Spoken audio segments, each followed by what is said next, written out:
San Francisco doesn't remember. It just pretends it does. Rain washes the streets clean. Fog rolls in and takes the past with it. Names dissolve like they were never solid to begin with. Up on the 42nd floor, all that noise below becomes something you could frame and hang on a wall. The cars look like ants made of mercury. People turn into breath. And David Miller stands at a window so big, you could mistake it for tomorrow. He wears his success the way some men wear cologne, obvious, intentional, slightly suffocating. The elevator says his name. The receptionist smiles, like she's been told to. His calendar organizes itself, as if time finally learned to sit still and behave. Same coffee, same machine, same exact minute every morning. Routine doesn't stab you, it just nicks you a little each day, until one morning you look down and realize you've been bleeding for years. There was a version of morning that felt different once. A cramped one-bedroom on the 2nd floor, a window that wouldn't open right in the summer, a kitchen where the light came in at an angle that made even the chipped mugs look honest. Lisa would spread her sketchbook across the table and say, "If we can keep this window and each other, I don't need anything else." And he'd laugh. God, when did he stop laughing like that? And tap some business magazine with charts climbing upward like Jacob's ladder. "Give me time," he'd tell her. "I'll get us 1,000 windows." Time gave. Money came. The apartment became a condo, then a Bayview house, then a mansion with more square footage than memories. The sketchbook migrated from the kitchen to a drawer. The drawer moved to a room. They stopped opening. Love doesn't die from being poor. It suffocates in all that extra space. He can't remember their last fight. What he remembers is the quiet that came after, the kind of silence that has weight. She stood in the doorway, watching him type, and he said, "Just 2 more quarters like this, maybe 3. I'm doing this for us." She looked at him, the way you look at something drifting out to sea. "For us," she repeated. Then she folded a sweater, slow and careful, like if she moved too fast, the whole thing would shatter. The day she left, there was no scene. She wrote a note and set it where the morning sun always hit first. He read it once, twice, set it down like it might burn his hand. The silence that moved in after her learned every corner of that house, the hallway, the stairs, the specific way his breathing changed when he woke up, and remembered all over again that she wasn't coming back. Years do what they do. They sand down the edges. He learned to work longer, think less, fill the calendar, empty the evenings. People introduce him at events with sentences that sound like applause dressed up in a tuxedo. He collects awards because that's what you do when you're terrified of collecting real answers. Now he's standing at that window again. End of another long quarter, the meeting behind him already fading. Night presses its face against the glass. His reflection stares back, polished, expensive, almost human. He lifts his glass and tastes what winning is supposed to taste like. Turns out it tastes a lot like forgetting. "Your car's ready, Mr. Miller." The intercom is always polite. "Thanks." He rides down with 2 executives talking about some pitch, like it's weather patterns. He nods when he's supposed to.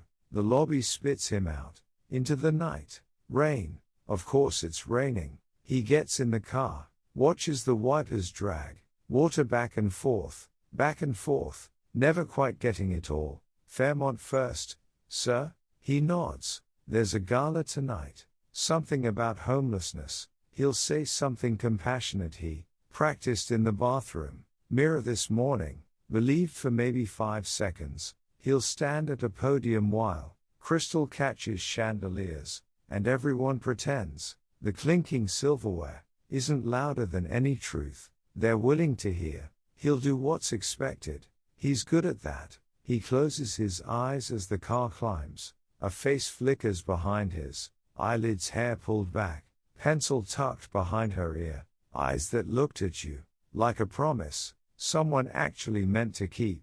He opens his eyes. Rain hammers the window. Not tonight, he whispers, and the city, mercifully, keeps its mouth shut. The Fairmont turns weather into ambience, valleys move like dancers, umbrellas bloom and collapse in perfect rhythm. Inside, the carpet makes everyone's footsteps sound polite. Someone hands him a glass that probably costs more than decency. The stage waits with a screen listing donors in fonts that look like gratitude if you squint. He speaks when it's his turn, says dignity, says second chances, says something about those who have owing something to those who don't. The words are right, he's just not sure they weigh anything. Applause arrives on schedule, brief, elegant, practiced. He shakes hands that are already warm from shaking other hands, answers questions with answers someone wrote on Tuesday. When the room breaks into small talk, he looks for a door that leads to air.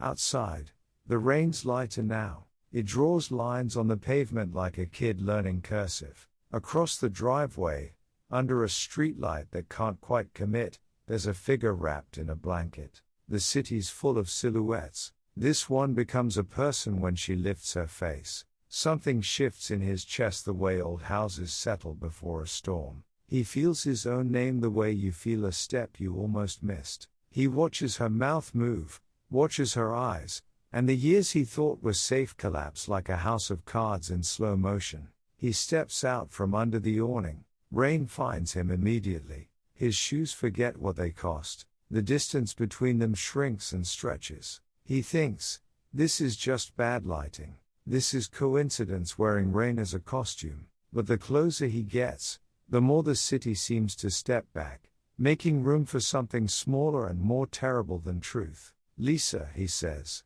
She doesn't answer right away. She looks at him like someone looks at a photograph they found in a box marked keep and then never opened again. She blinks. The corner of her mouth considers moving. She pulls the blanket tighter. It's me, he says, and the sentence sounds like it belongs to someone kinder. Please, she says, just go. It's the softness that breaks him. He expected anger. He got the tail end of a sentence that started years ago and never found its period. He tries to stand in two places at once, that kitchen with the stuck window and this wet curb under a dying streetlight. Neither one will hold him. What happened?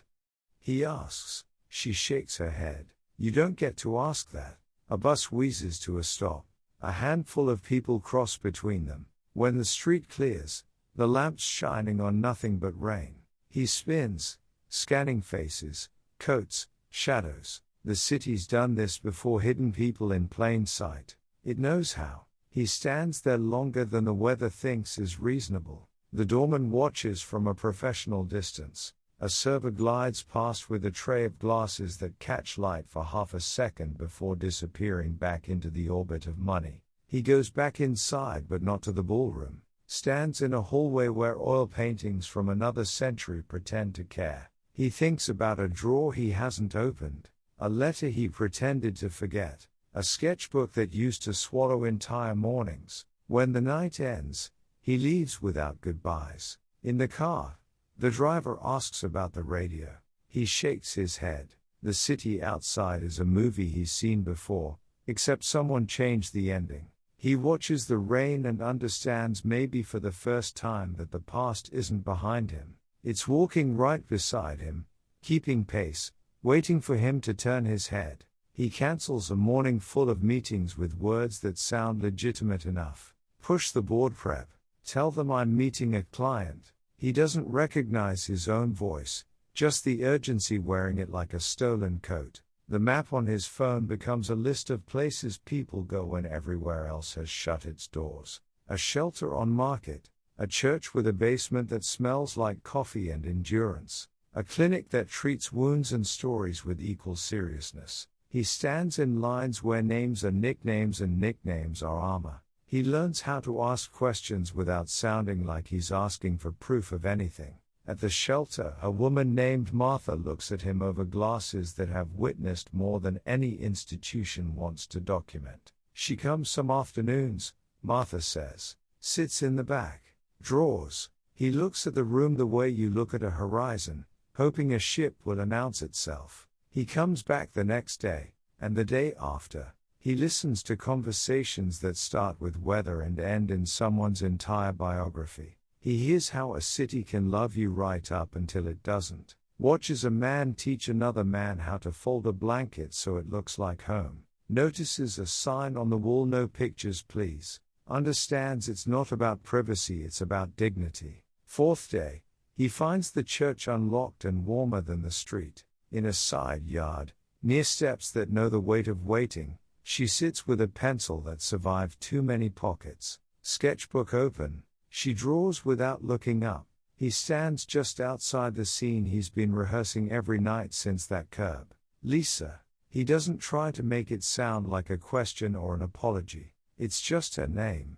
"I told you to go." She doesn't lift her eyes. "I can't." "You always could." He kneels not to make a point, just because standing feels arrogant. He watches her lines become a stranger's face and envies the paper for holding her attention like that. "What happened to you?" "What happened to me?" she says. "Started with what happened to you." He closes his eyes and sees a conference table. A signature. A story told badly to shareholders who wanted it told better. Opens them and finds the pencil again, simple instrument that can create or erase. "Richard," he says. Like the name's a key he can finally turn. She doesn't answer. Finishes the last line. Blows away a small galaxy of graphite dust. "You look like the kind of man who checks weather reports," she says. "Expects storms to show up on time." He wants to tell her everything he didn't understand. Wants to say he kept a photograph in a book, the book in a room, the room in a house that couldn't forgive him, but some truths are too heavy to lift alone. That night he drives to an office that still keeps his earliest mistakes in labeled boxes. Richard Lane meets him near a lamp that refuses to be modern. Rain finds the window like it has the address memorized. "Why now?"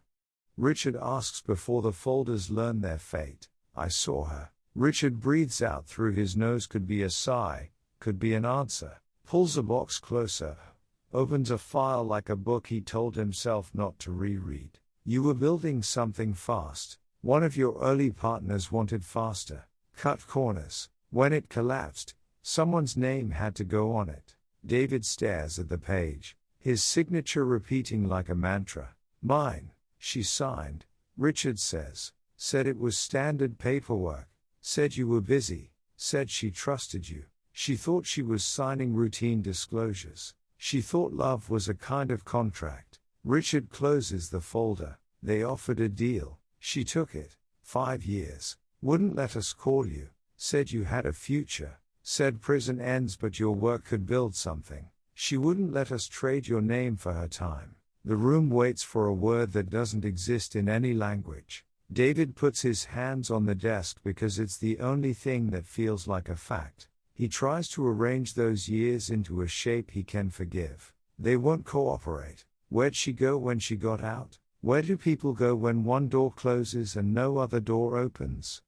Richard looks older than the lamp. Some end up here. Some disappear in plain sight. Some make art with what's left. He leaves with photocopies he'll never frame. Drives without music. Parks outside his own house and can't make his hands unlock the door. The mansion's quiet like a well-behaved lie. He pours a drink and it tastes like the water you use to swallow pills. Opens a drawer he promised himself he'd never open. The note's still there. Edges softened with time. He reads it again. The window remembers the light. He sets the paper on the table and walks through the house, turning on every lamp, like brightness could rewrite history. The whole place glows like an apology nobody asked for. Morning finds him at the church steps before the sun's figured out what it's doing. He waits, watches the city learn its lines. When she arrives, she doesn't seem surprised. Sits 2 steps below him, opens the book. "I know," he says. "I know you know. I didn't come to fix anything. You can't. I came to ask if there's a way to walk beside you. Whatever road's left." She considers the page. "The road isn't the punishment," she says. "It's the map." He nods like understanding is something you can complete. A bell somewhere remembers what it's for. They sit through the hour together, saying nothing worth quoting and everything that matters. There's a soup kitchen 3 blocks from the church where afternoons turn into proof that hands can still matter. He finds her there the next day, and the next. She ties an apron without asking for help with the knot, moves through steam and voices and trays like someone who knows how to make chaos look like kindness. He starts showing up early, folding chairs, learning names. They belong to a map he'd spent years avoiding. There's a former teacher who collects maps now, a carpenter who can fix anything except the year that broke him, a woman who sings under her breath while cleaning tables songs that refuse to be sad even when the lyrics try. He watches Lisa talk to each person like the conversation's a small room with good light. She doesn't ask for stories. People offer them because she knows how to hold them without dropping anything. He realizes he's out of practice at being useful. He learns fast because there's no other option. Friday. A man from the shelter stumbles in with a cut over his eye. Lisa puts a hand on his shoulder, guides him to a chair, cleans the wound with a focus that makes the whole room go quiet. "This'll sting," she says. The man nods like pain's something you can agree to. When she's done, he looks like someone who just got reminded of his own name. After closing, Did's gathering trash, ties the bag too tight. It breaks. He kneels, starts over. Lisa watches from the doorway. "You're stubborn.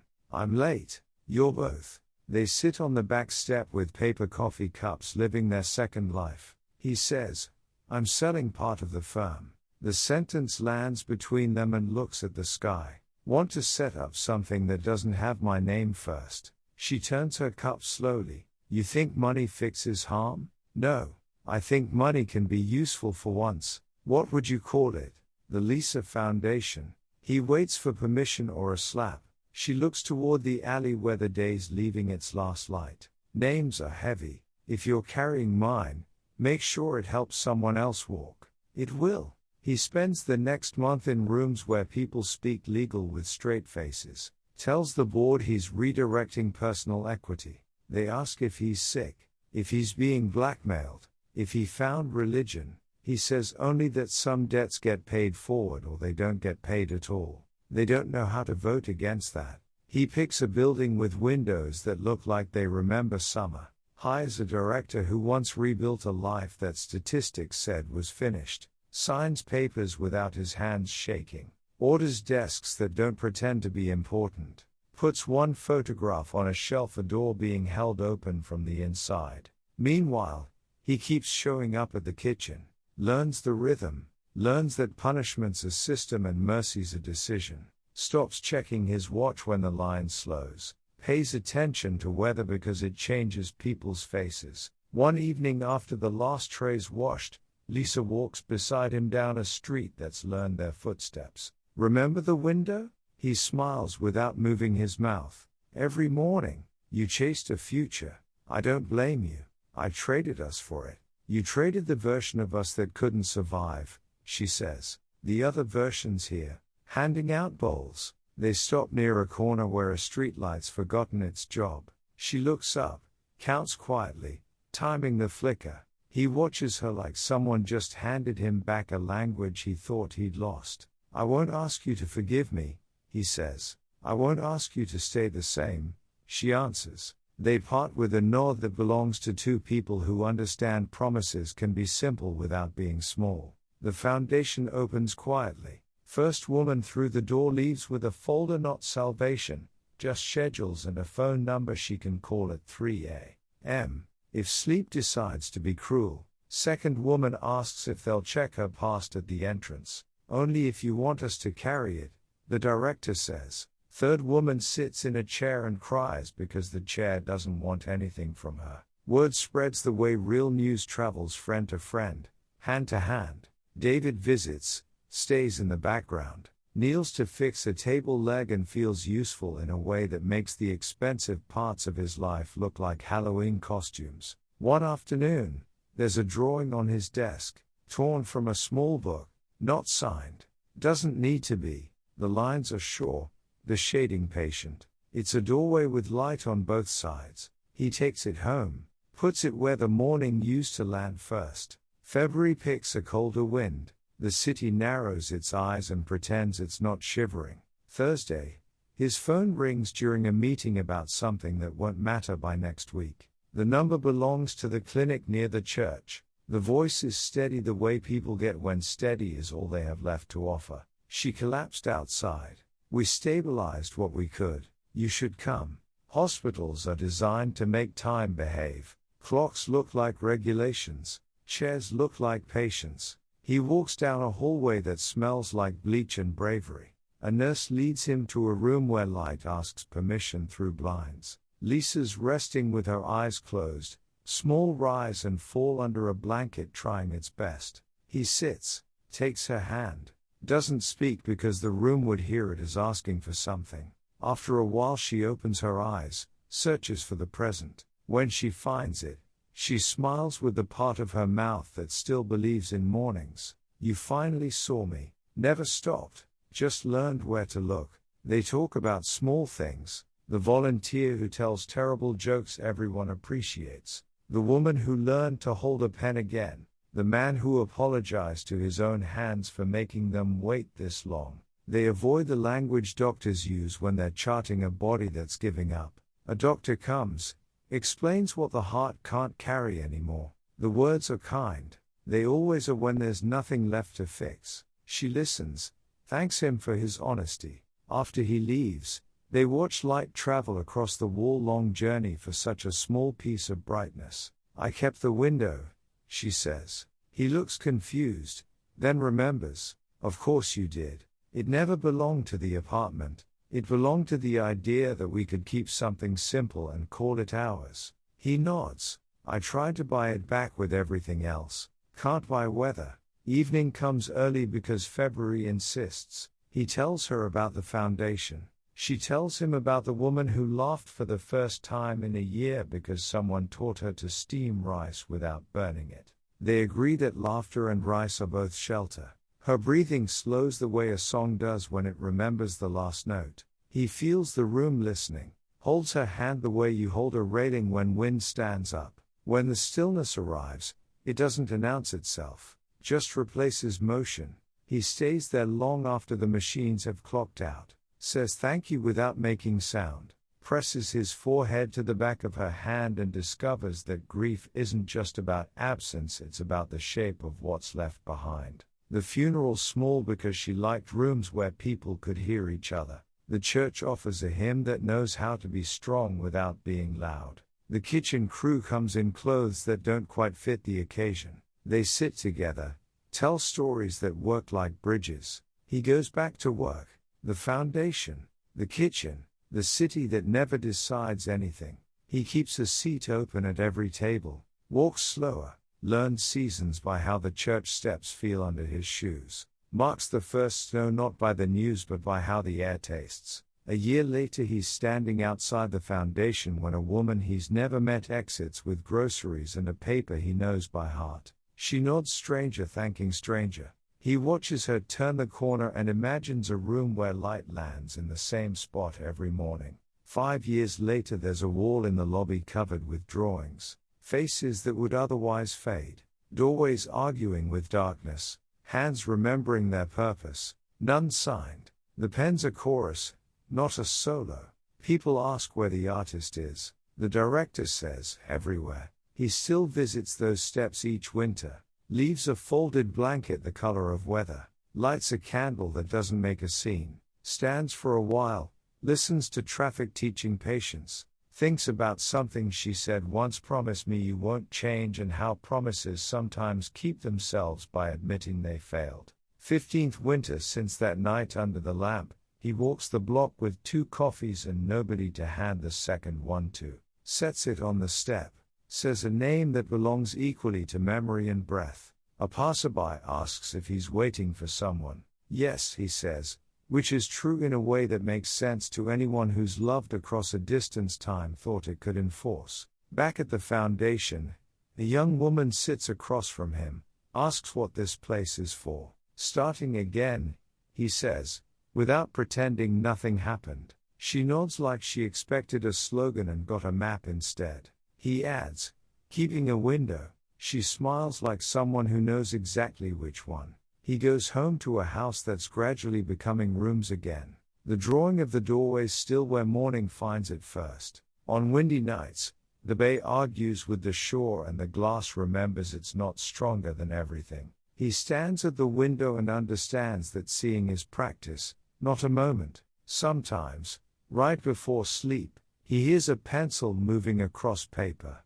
Sometimes it's rain on the roof. Sometimes it's just his own heart taking notes. The city keeps pretending not to remember. He helps it anyway. Opens doors, holds them from the inside. Doesn't ask for thanks. Doesn't give speeches about compassion. Just ties an apron and learns the names again. If you pass that church on market in winter, you might see a man pause at the steps, place a blanket carefully like arranging a memory. He'll stand there a while, then walk away without looking back, trusting the city to keep at least this one thing safe. Love didn't end. It just waited, learned a different room, kept the window.